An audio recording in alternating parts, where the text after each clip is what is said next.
Hello and welcome back. So, Alan and Barry went to Rose to get the manuscripts, but when they visited Rose, she had spiked their drinks, so they got knocked out, and Alan ended up in some weird dream nightmare world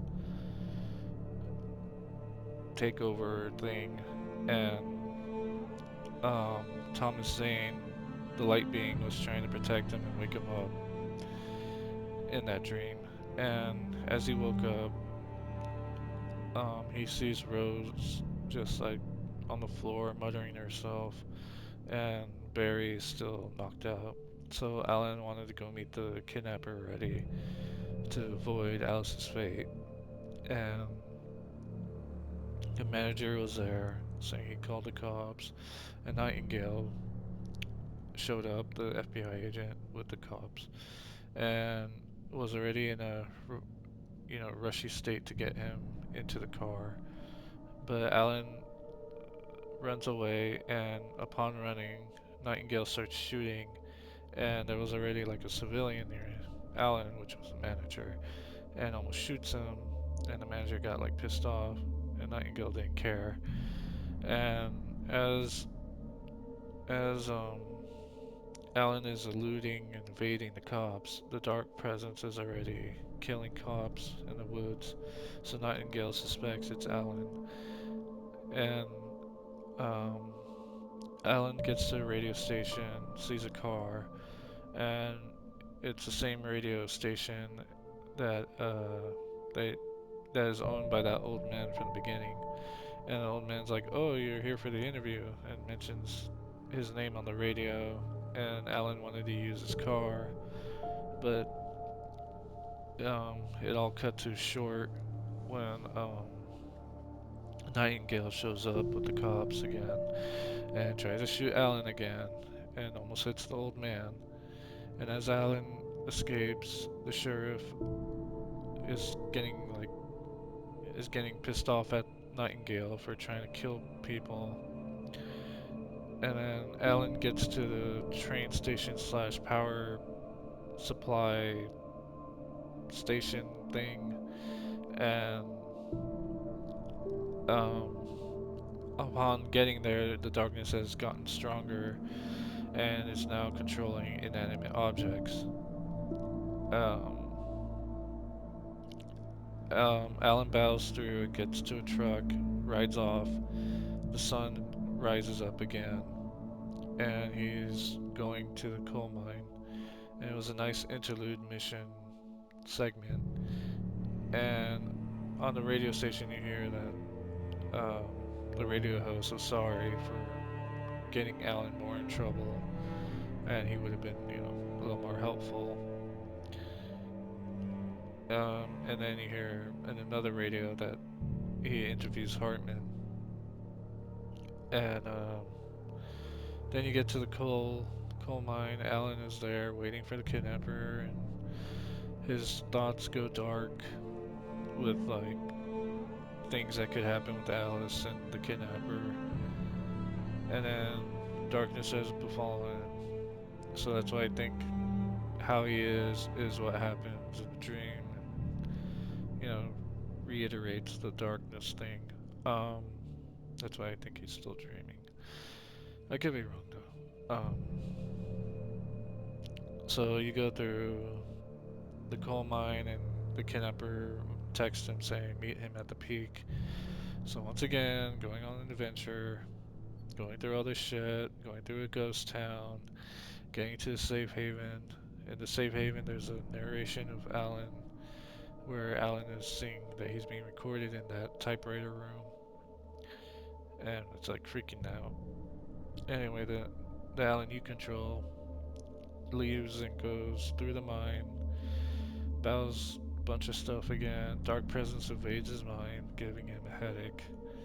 And then, as you exit the mine, you hear the kidnapper, talking to something or someone that he didn't take Alice, and he just wanted the manuscripts, and it's just one big trick, scam kind of thing. And Um, so Alan tries to confront the kidnapper because he heard everything, and before anything can be said, the tornado thing came by and swooped up the kidnapper and Alan had to use a flare to escape, and gets launched into the lake, and someone on a boat picks up Alan from the water when the water was trying to like it was like some elder god looking thing going on with the tentacles and stuff, like the darkness tentacles thing, eldritch thing, sorry. And Alan is saved, and I'm suspecting it's the fisherman doctor, but right now Alan is going through a state of consciousness and unconsciousness, and is seeing Hartman and Alice as one being. But he hears Hartman saying like, "Oh, you're in this clinic. You've been here for a while. Blah blah blah." But then Alan wakes up in the lodge, and that's where it stops. The lodge is from the beginning, but yeah, that's where it stops. So yeah, at least I hope I remembered everything, because I just beat that mission 5 on risk system, so yeah, that took me like a week to do.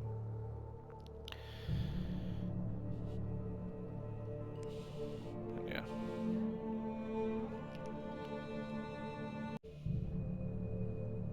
Alright, let's just continue this now.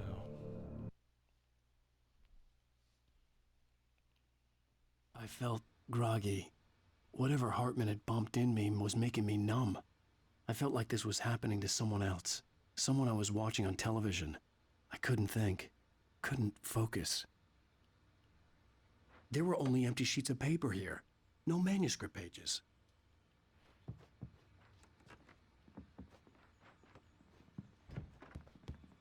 Oh,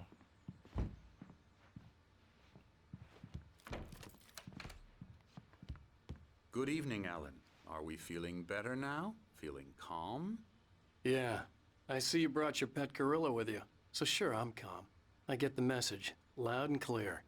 Why, right. That's the spirit. You're being very brave, Alan. I understand you're confused. I would be more concerned if you weren't suspicious of me. I don't blame you for it. Big of you. Now, why don't you come with me? We'll reacquaint you with my clinic and go over everything you might have forgotten. Little walk and some fresh air? Yes, it will do you good. follow Dr. Hartman. This corridor is for patients. Most of them aren't here right now. Jack took them out for a fishing trip, except for the ones who are particularly vulnerable, of course. Emerson. Creator's Dilemma. The engaging new book by Emil Hartman, PhD, the author of the best-selling Creative Flow. His groundbreaking techniques, engagement therapy, and the flow, explained in his own words. Now available in bookstores across the country. Wake. 3 diesel. 4 diesel. 3 diesel. Diesel. 4 lane. 2 Emerson. Death Rally. Night Springs, the video game? With Remedy.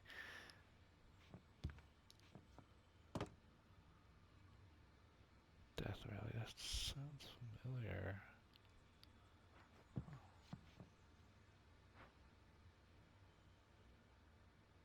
Hmm.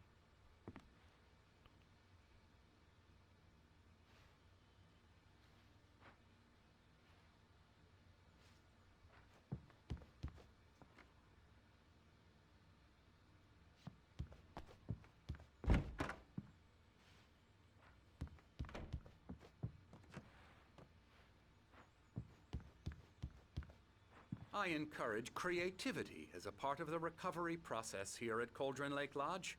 I specialize in treating artists. I bet you do. Splendid, Alan. I honestly believe we can get this thing under control if we work together. This way, Alan.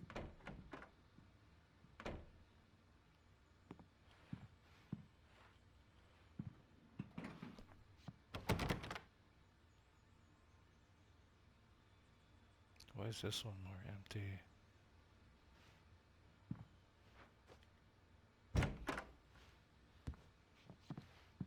Oh, artist.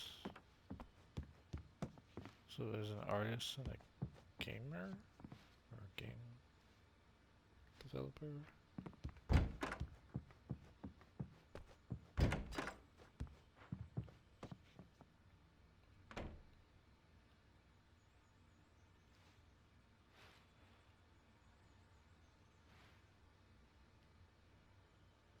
So it's supposed to be like an Xbox and PlayStation as one? Huh.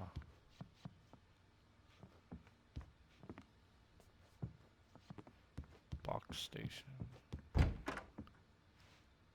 X-Play. X-Station.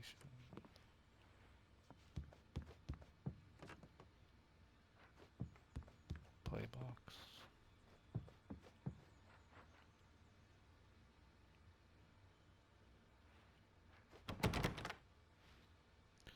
I'm just wondering if PlayStation and Xbox had become one company and they made a console together, or like if they agree to make a console together, like let's just pretend like there's a world like that.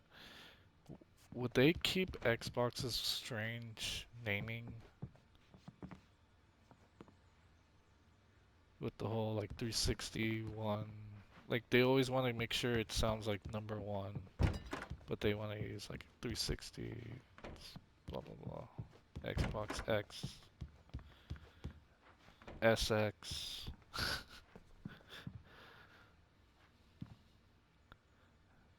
SX, SSXX. I don't know. I'm already wondering what they're gonna call the next iteration.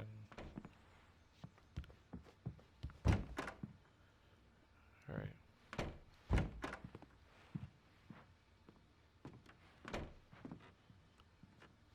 Mr. Anderson.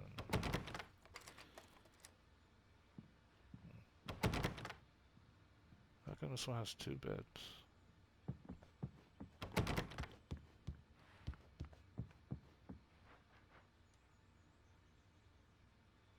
Hmm.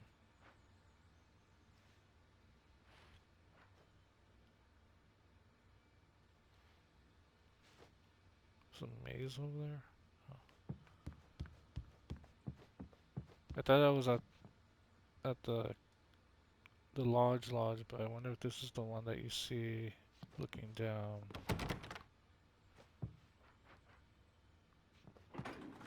Now, Alan, from past experience with you, I know I need to get right into the heart of the matter as quickly as I can after an episode.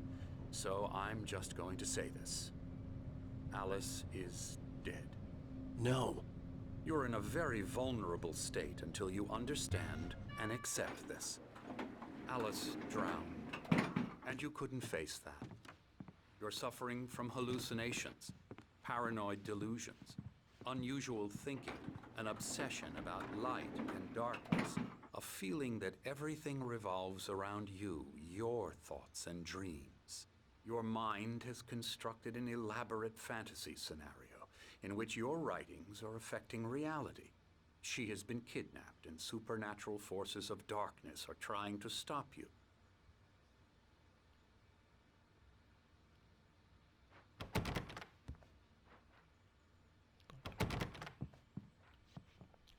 For a clinic, shouldn't I be in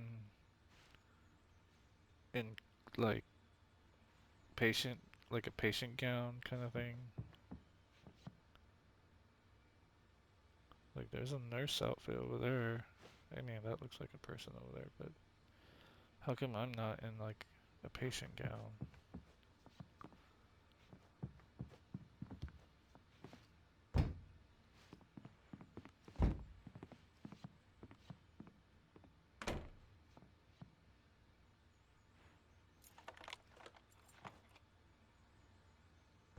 We go this way, Alan. I wasn't ready for another shot, so I went along with it. He had to be lying. But under the influence of the drug he had given me, I had to fight not to believe his words.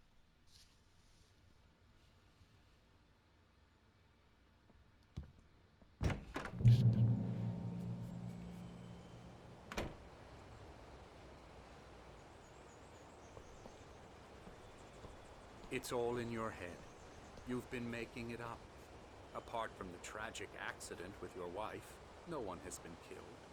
Your delusions are just a manifestation of your subconscious mind trying to protect you from the too painful truth.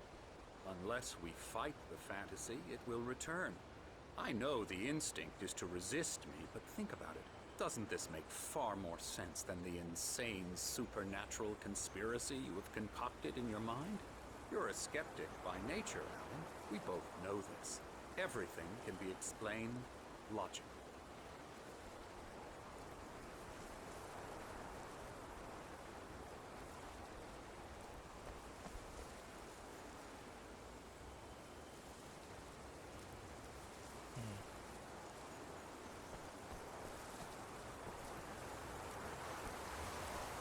Strange symbol.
Sundial.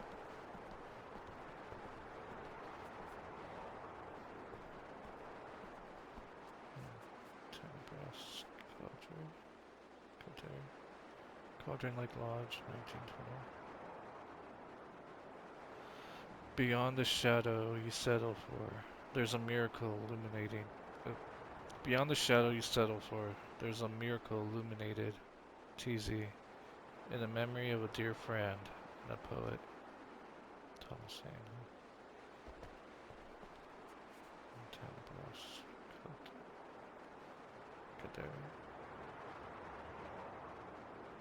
I don't know what that means. Shit.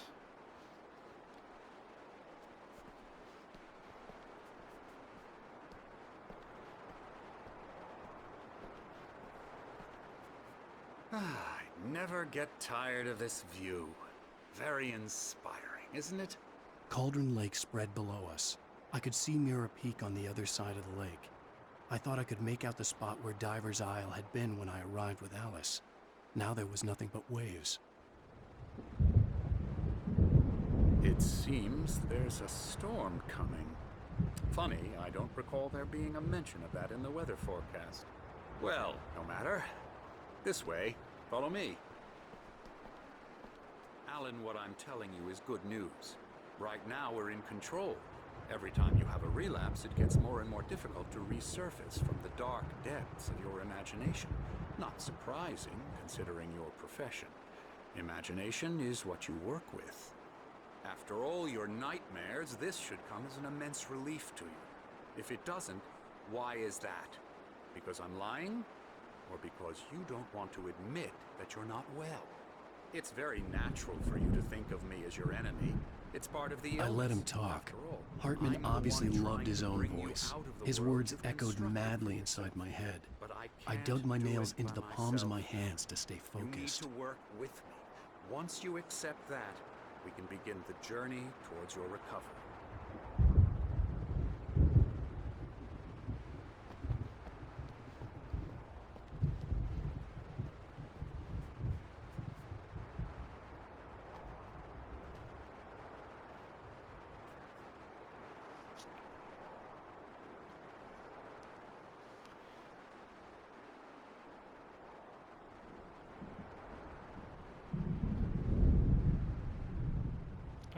actually want to know what that means. Give me a second.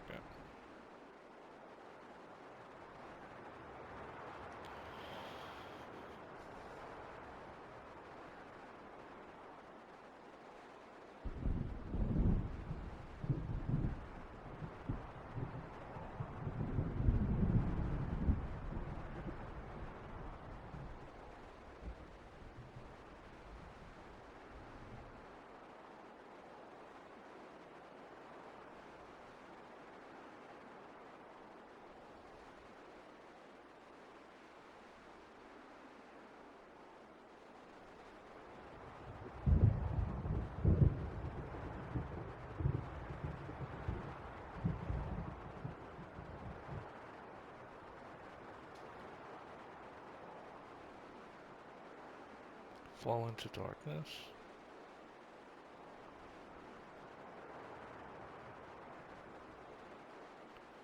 Okay, so Tenebros Cadre is Darkness Falls.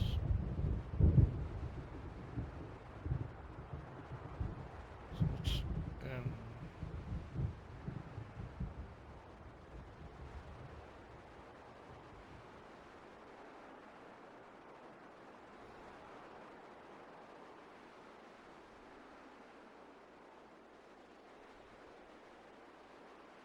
Fall into Darkness.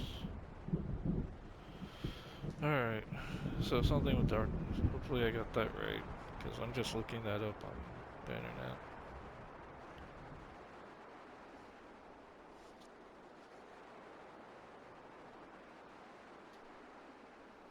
Alright, let's continue.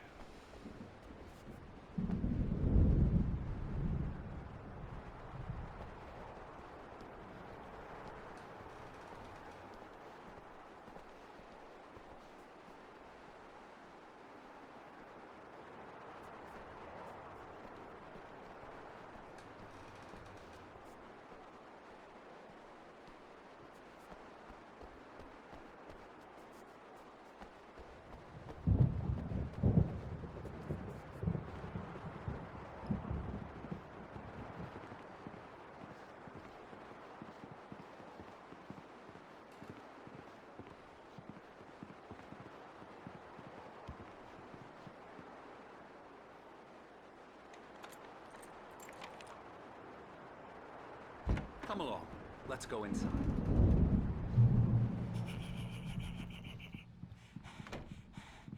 Here's the entrance to the office wing. That's for staff only. You were impressed by my trophies when you first arrived here. I do love to hunt. The great outdoors, man versus nature. It's wonderful stuff. Pretty damn wonderful, yeah. Scary, scary, scary.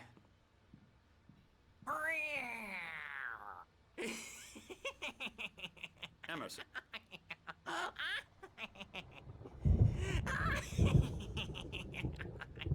I'm a real bad dream, mister. You should be afraid of me. Don't want to run into me in the night, that's for sure. Please, Emerson. Mr. Wake is confused enough as it is. Yeah, you'd like me to go away so you won't be scared. But you can't just decide what kind of dream you have or when you have it. Emerson. Okay, sorry. Ew. That's Emerson. We're actually making some progress with him, I'm happy to say. He works on Elbow video strike. games. Ooh, yeah. It's trash, of course, but it does I'll get involve him some to the head. small creative effort, which makes him receptive to my therapeutic methods. No kidding.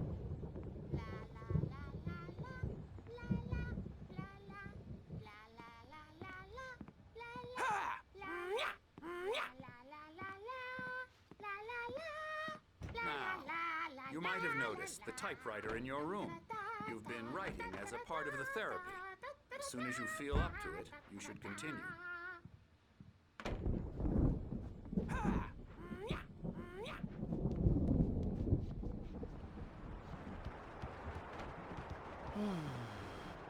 Oh, hello. I've painted you. Okay. I was just struck by inspiration a couple of days ago. Dr. Hartman wanted me to paint landscapes, and that's what I was doing. But now I've been doing these things, a lot of them. The images just keep coming. Dr. Hartman likes them. He has them in his office. Yeah? He's very proud of me. He says I'm getting much better. I think I'm getting better. Well, I guess I'd better start wrapping this up. The storm is almost here. Look at that. I'd hate to be out there tonight.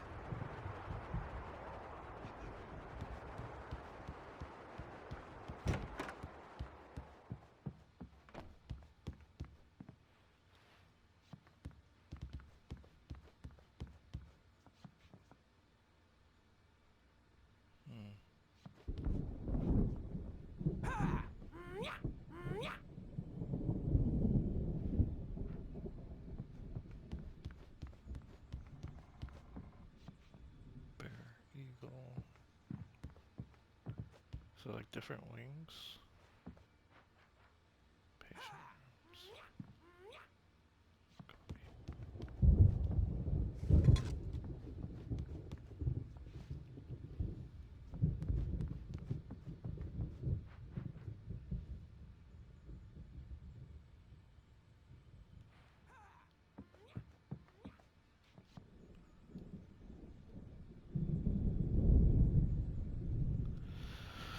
The Creator's Dilemma, the engaging new book by Dr. Emil Hartman, the author of the best-selling Creative Flow. His groundbreaking techniques, engagement therapy, TM, and the flow, TM, explained in his own words. Now available in bookstores across the country. Okay, I already read that, but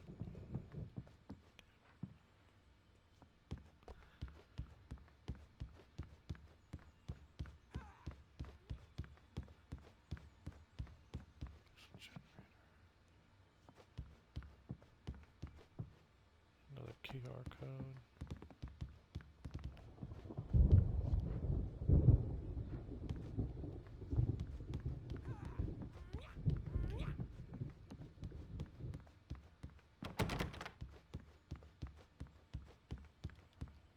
That one. Can't run.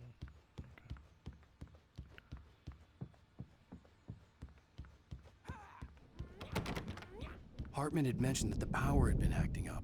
Maybe that was the reason for the generator and the work light on the balcony. The generator hadn't been activated, and there was no key.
So let's do it again.